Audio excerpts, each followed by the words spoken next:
কেউ যদি আমাদের অপমান করে তাহলে আমাদের কিভাবে অপমানের যোগ্য জবাব দেওয়া উচিত। আজকে তোমাদেরকে একটি ছোট্ট গল্প শোনাবো, আর এই গল্পের মধ্যেই তোমাদের জানাবো কিভাবে অপমানের যোগ্য জবাব আমাদের দিতে হয়। রাফি আর সঞ্জীব করিডোরে হাঁটছে। হঠাৎ সঞ্জীব কটাক্ষ করে কথা বলে। সঞ্জীব হেসে, এই রাফি, তোর তো মাথা কম কাজ করে, এতদিনেও একটা ভালো প্রেজেন্টেশন বানাতে পারলি না। রাফি হালকা হেসে বলল, সঞ্জীব, অন্যের খামতি বের করতে তোর সময় নষ্ট হয় না, তাই না?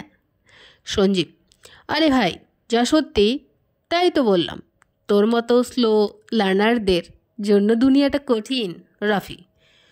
রাফি তখন গম্ভীরভাবে, দুনিয়াটা আসলেই কঠিন, কিন্তু বুদ্ধিমানরা সমস্যা সমাধান করে আর বোকারা শুধু দোষ ধরে, বুঝতে পারলি?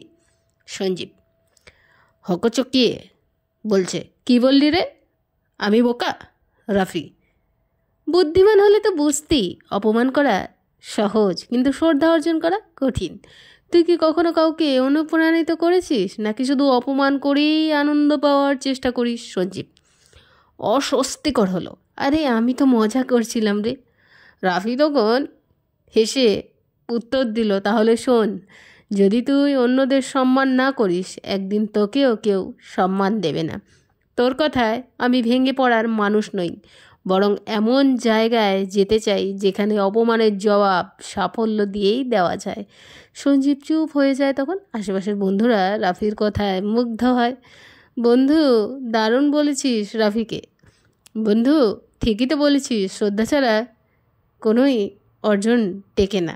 সঞ্জীব লজ্জায় মাথা নিচু করে ফেলল, আর রাফি তখন হাসি মুখে এগিয়ে গেল, কারণ সে জানে যোগ্য জবাব হলো বুদ্ধিদীপ্ত জবাব, অপমান নয়।